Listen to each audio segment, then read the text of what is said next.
ओम शांति। 21 फरवरी 2026 के ईश्वरीय महावाक्य पहले सुनते हैं। मुरली के मुख्य पॉइंट्स। बाबा ने कहा, यह ज्ञान तुम बच्चों की बुद्धि के लिए खुराक है, जिसे ज्ञान अमृत भी कहते हैं। इससे तुम्हारी बुद्धि पलट जाती है और तुम पारस बुद्धि बन जाते हो। इस कलयुग में सबकी तकदीर सोई हुई है और सोई हुई तकदीर को जगाने वाला अर्थात श्रीमत देकर तदबीर बनाने वाला एक बाप ही है।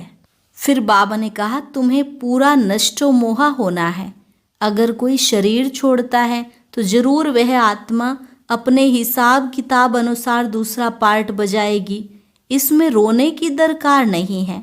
बुद्धि में रहे, हमारा तो एक ही बेहद का बाप है, दूसरा न कोई। बच्चों की अवस्था अब ऐसी होनी चाहिए। लास्ट में बाबा ने कहा, अभी तुम सच्चे राजयोगी राज ऋषि बने हो। तुम्हारा है बेहद का सन्यास। तुमने घर में रहते इन 5 विकारों का सन्यास किया है। अब किसी भी देहधारी को मत देखो, क्योंकि तुम्हारे सम्मुख स्वयं शिव बाबा बैठे हैं। और अब सुनते हैं महावाक्यों को विस्तार से। मुरली का सार। मीठे बच्चे, तुम बाप के पास आए हो अपनी सोई हुई तकदीर जगाने। तकदीर जगना माना विश्व का मालिक बनना। प्रश्न, कौन सी खुराक तुम बच्चों को बाप समान बुद्धिवान बना देती है? उत्तर, यह पढ़ाई है तुम बच्चों के बुद्धि की खुराक। जो रोज पढ़ाई पढ़ते हैं अर्थात इस खुराक को लेते हैं, उनकी बुद्धि पारस बन जाती है। पारसनाथ बाप जो बुद्धिवानों की बुद्धि है, वह तुम्हें आप समान पारस बुद्धि बनाते हैं। गीत तकदीर जगा कर आई हूँ। ओम शांति। गीत की लाइन सुन करके भी मीठे मीठे बच्चों के रोमांच खड़े हो जाने चाहिए। है तो कॉमन गीत, परंतु इनका सार और कोई नहीं जानते। बाप ही आकर गीत शास्त्र आदि का अर्थ समझाते हैं। मीठे मीठे बच्चे यह भी जानते हैं कि कलयुग में सबकी तकदीर सोई हुई है, सतयुग में सबकी तकदीर जगी हुई है। सोई हुई तकदीर को जगाने वाला और श्रीमत देने वाला अथवा तदबीर बनाने वाला एक ही बाप है। वही बैठ बच्चों की तकदीर जगाते हैं। जैसे बच्चे पैदा होते हैं और तकदीर जग जाती है। बच्चा जन्मा और उनको यह पता पड़ जाता है कि हम वारिस हैं। हूबहू यह फिर बेहद की बात है। बच्चे जानते हैं कल्प कल्प हमारी तकदीर जगती है, फिर सो जाती है। पावन बनते हैं तो तकदीर जगती है। पावन गृहस्थ आश्रम को कहा जाता है। आश्रम अक्षर पवित्र होता है। पवित्र गृहस्थ आश्रम। उनके अगेंस्ट फिर है अपवित्र पतित गृहस्थ धर्म। आश्रम नहीं कहेंगे। गृहस्थ धर्म तो सबका है ही, जानवरों में भी है। बच्चे तो सब पैदा करते ही हैं, जानवरों को भी कहेंगे गृहस्थ धर्म में है। अब बच्चे जानते हैं हम स्वर्ग में पवित्र गृहस्थ आश्रम में थे, देवी देवता थे। उन्हों की महिमा भी गाते हैं, सर्वगुण संपन्न 16 कला संपूर्ण। तुम खुद भी गाते थे। अब समझते हो हम मनुष्य से देवता फिर से बन रहे हैं। गायन भी है, मनुष्य से देवता किए करत न लागी वार। ब्रह्मा विष्णु शंकर को भी देवता कहते हैं। ब्रह्मा देवताय नमः, फिर कहते हैं शिव परमात्माय नमः। अभी उनका अर्थ भी तुम जानते हो। वह तो अंधश्रद्धा से सिर्फ कह देते हैं। अब शंकर देवताय नमः कहेंगे, शिव के लिए कहेंगे शिव परमात्माय नमः। तो फर्क हुआ ना। वह देवता हो गया, वह परमात्मा हो गया। शिव और शंकर को एक कह नहीं सकते। तुम जानते हो हम बरोबर पत्थर बुद्धि थे, अब पारस बुद्धि बन रहे हैं। देवताओं को तो पत्थर बुद्धि नहीं कहेंगे। फिर ड्रामानुसार रावण राज्य में सीढ़ी उतरनी है। पारस बुद्धि से पत्थर बुद्धि बनना है। सबसे बुद्धिवान तो एक ही बाप है। अभी तुम्हारी बुद्धि में दम नहीं रहा है।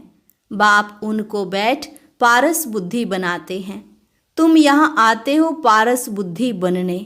पारसनाथ के भी मंदिर हैं, वहाँ मेले लगते हैं, परंतु यह किसको पता नहीं कि पारसनाथ कौन है। वास्तव में पारस बनाने वाला तो बाप ही है। वह है बुद्धिवानों की बुद्धि। यह ज्ञान है तुम बच्चों की बुद्धि के लिए खुराक। इससे बुद्धि कितनी पलटती है। यह दुनिया है कांटों का जंगल, कितना एक दो को दुख देते हैं। अभी है ही तमो प्रधान रौरव नर्क। गरुड़ पुराण में तो बहुत रोचक बातें लिख दी हैं। अभी तुम बच्चों की बुद्धि को खुराक मिल रही है। बेहद का बाप खुराक दे रहे हैं। यह है पढ़ाई। इसको ज्ञान अमृत भी कहते हैं। कोई जल आदि है नहीं। आजकल सब चीज़ों को अमृत कह देते हैं। गंगा जल को भी अमृत कहते हैं। देवताओं के पैर धोकर पानी रखते हैं, उनको अमृत कह देते हैं। अब यह भी बुद्धि से समझने की बात है ना। यह अंजलि अमृत है, वह पतित पावनी गंगा का जल अमृत है।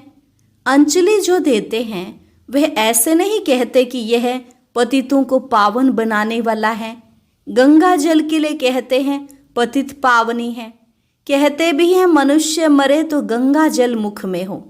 दिखाते हैं अर्जुन ने बाण मारा फिर अमृत जल पिलाया।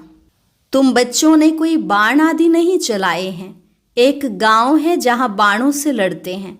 वहां के राजा को ईश्वर का अवतार कहते हैं। अब ईश्वर का अवतार तो कोई हो नहीं सकता।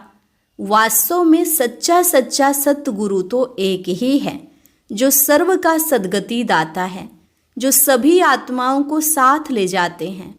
बाप के सिवाय वापिस कोई भी ले जा नहीं सकता। ब्रह्म में लीन हो जाने की भी बात नहीं है। यह नाटक बना हुआ है। सृष्टि का चक्र अनादि फिरता ही रहता है। वर्ल्ड की हिस्ट्री ज्योग्राफी कैसे रिपीट होती है यह अभी तुम जानते हो, और कोई नहीं जानता। मनुष्य अर्थात आत्माएं अपने बाप रचयिता को भी नहीं जानती हैं। जिसको याद भी करते हैं वो गॉड फादर। हद के बाप को कभी गॉड फादर नहीं कहेंगे। गॉड फादर अक्षर बहुत रिस्पेक्ट से कहते हैं। उनके लिए ही गाते हैं पतित पावन दुख हरता सुख करता है। एक तरफ कहते हैं वह दुख हरता सुख करता है, और जब कोई दुख होता है वह बच्चा आदि मर जाता है तो कह देते ईश्वर ही दुख सुख देता है। ईश्वर ने हमारा बच्चा ले लिया। यह क्या किया। अब महिमा एक गाते हैं और फिर कुछ होता है तो ईश्वर को गालियां देते हैं। कहते भी हैं ईश्वर ने बच्चा दिया है, फिर अगर उसने वापस ले लिया तो तुम रोते क्यों हो। ईश्वर के पास गया ना। सतयुग में कभी कोई रोते नहीं। बाप समझाते हैं रोने की तो कोई दरकार नहीं। आत्मा को अपने हिसाब किताब अनुसार जाए दूसरा पार्ट बजाना है। ज्ञान न होने कारण मनुष्य कितना रोते हैं, जैसे पागल हो जाते हैं। यहाँ तो बाप समझाते हैं अम्मा मरे तो भी हलवा खाना, नष्टो मोहा होना है। हमारा तो एक ही बेहद का बाप है, दूसरा ना कोई। ऐसी अवस्था बच्चों की होनी चाहिए। मोहजीत राजा की कथा भी सुनी है ना। यह हैं सब दंत कथाएं। सतयुग में कभी दुख की बात नहीं होती, न कभी अकाले मृत्यु होती है। तुम बच्चे जानते हो हम अभी काल पर जीत पाते हैं। बाप को महाकाल भी कहते हैं। कालों का काल तुमको काल पर जीत पहनाते हैं, अर्थात काल कभी खाता नहीं। काल आत्मा को तो नहीं खा सकता। आत्मा एक शरीर छोड़ दूसरा लेती है, उसको कहते हैं काल खा गया। बाकी काल कोई चीज नहीं है। मनुष्य महिमा गाते रहते हैं, समझ से कुछ भी नहीं। गाते हैं अच्युतम केशवम, अर्थ कुछ नहीं समझ से। बिल्कुल ही मनुष्य समझ से बाहर हो गए हैं। बाप समझाते हैं यह 5 विकार तुम्हारी बुद्धि को कितना खराब कर देते हैं। कितने मनुष्य बद्रीनाथ आदि पर जाते हैं। आज 2 लाख गए, 4 लाख गए, बड़े बड़े ऑफिसर्स भी जाते हैं तीर्थ करने। तुम तो जाते नहीं, तो वह कहेंगे यह बीके तो नास्तिक हैं, क्योंकि भक्ति नहीं करते। तुम फिर कहते हो जो भगवान को नहीं जानते वो नास्तिक हैं।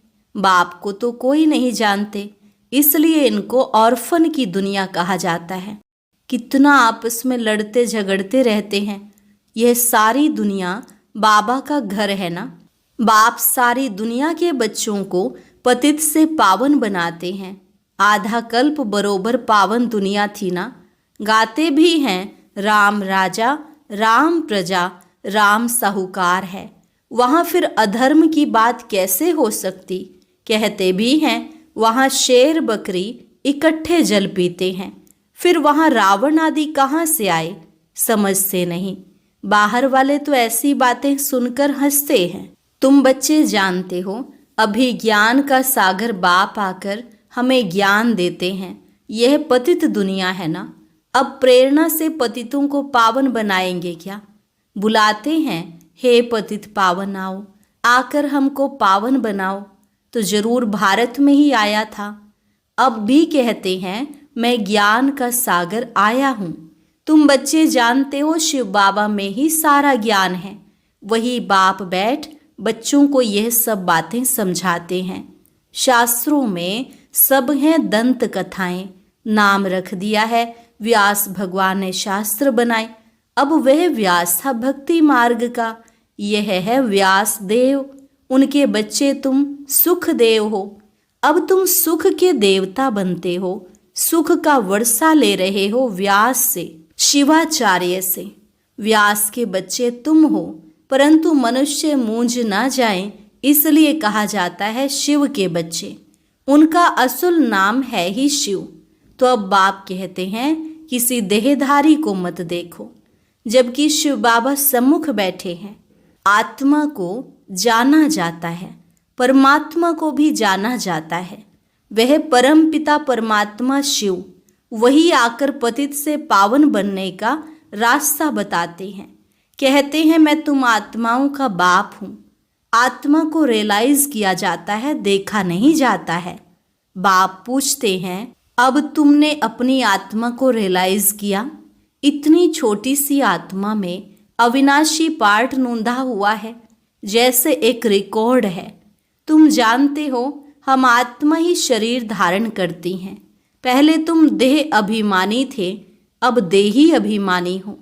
तुम जानते हो हम आत्मा 84 जन्म लेती हैं। उनका एंड अंत नहीं होता। कोई पूछते हैं यह ड्रामा कब से शुरू हुआ, परंतु यह तो अनादि है, कभी विनाश नहीं होता। इनको कहा जाता है बना बनाया अविनाशी वर्ल्ड ड्रामा। तो बाप बैठ बच्चों को समझाते हैं, जैसे अनपढ़ बच्चों को पढ़ाई दी जाती है। आत्मा ही शरीर में रहती है। यह है पत्थर बुद्धि के लिए फूड, भोजन। बुद्धि को समझ मिलती है। तुम बच्चों के लिए बाबा ने चित्र बनवाए हैं, बहुत सहज हैं। यह है त्रिमूर्ति ब्रह्मा विष्णु शंकर। अब ब्रह्मा को भी त्रिमूर्ति क्यों कहते हैं। देव देव महादेव एक दो के ऊपर रखते हैं, अर्थ कुछ भी नहीं जानते। अब ब्रह्मा देवता कैसे हो सकता। प्रजापिता ब्रह्मा तो यहाँ होना चाहिए। यह बातें कोई शास्त्रों में नहीं है। बाप कहते हैं मैं इस शरीर में प्रवेश कर इन द्वारा तुमको समझाता हूँ, इनको अपना बनाता हूँ। इनके बहुत जन्मों के अंत में आता हूँ। यह भी 5 विकारों का संन्यास करते हैं। संन्यास करने वाले को योगी ऋषि कहा जाता है। अभी तुम राज ऋषि बने हो। 5 विकारों का संन्यास तुमने किया है तो नाम बदलता है। तुम तो राजयोगी बनते हो। तुम प्रतिज्ञा करते हो। वह सन्यासी लोग तो घर बार छोड़ चले जाते हैं। यहाँ तो स्त्री पुरुष इकट्ठे रहते हैं, प्रतिज्ञा करते हैं कि हम कभी विकार में नहीं जाएंगे। मूल बात है ही विकार की। तुम बच्चे जानते हो शिव बाबा रचयिता है।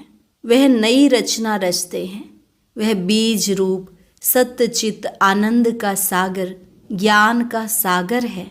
स्थापना विनाश पालना कैसे करते हैं यह बाप जानते हैं, मनुष्य नहीं जानते। फट से कह देते तुम बीके तो दुनिया का विनाश करेंगी।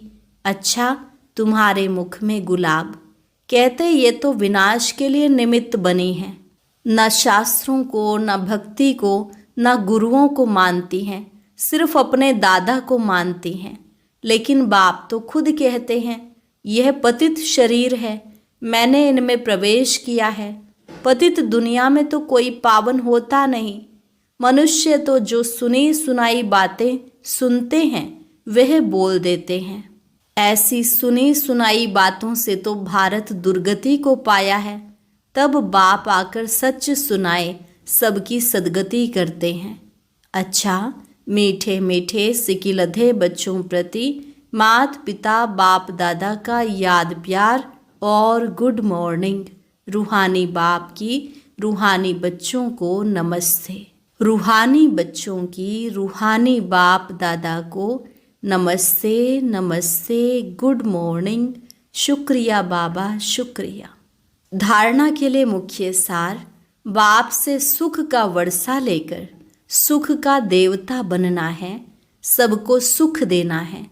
राज ऋषि बनने के लिए सर्व विकारों का संन्यास करना है। पढ़ाई ही सच्ची खुराक है। सद्गति के लिए सुनी सुनाई बातों को छोड़ श्रीमत पर चलना है। एक बाप से ही सुनना है, मोह जीत बनना है। वरदान, अपने असली संस्कारों को इमर्ज कर सदा हर्षित रहने वाले ज्ञान स्वरूप भव।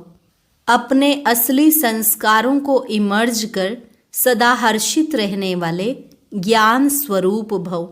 जो बच्चे ज्ञान का सिमरन कर उसका स्वरूप बनते हैं वह सदा हर्षित रहते हैं। सदा हर्षित रहना यह ब्राह्मण जीवन का असली संस्कार है। दिव्य गुण अपनी चीज है, अवगुण माया की चीज है। जो संग दोष से आ गए हैं अब उसे पीठ दे दो और अपने ऑल माइटी अथॉरिटी की पोजीशन पर रहो तो सदा हर्षित रहेंगे।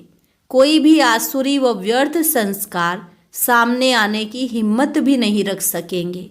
स्लोगन, संपूर्णता का लक्ष्य सामने रखो तो संकल्प में भी कोई आकर्षण आकर्षित नहीं कर सकती।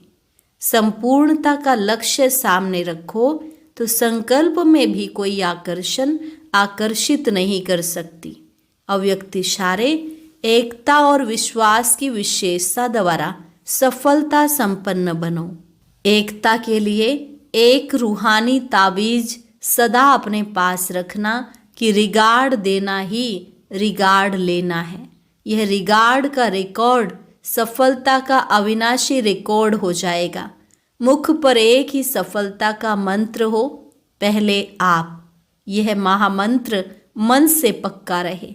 यथार्थ रूप से पहले मैं को मिटाकर दूसरे को आगे बढ़ाना, सो अपना बढ़ना समझते हुए इस महामंत्र को आगे बढ़ाते सफलता को पाते रहो। यह मंत्र और ताबीज सदा साथ रहे तो प्रत्यक्षता का नगाड़ा बज जाएगा। अच्छा, और अभी सुनते हैं आज का अव्यक्त ज्ञान मोती।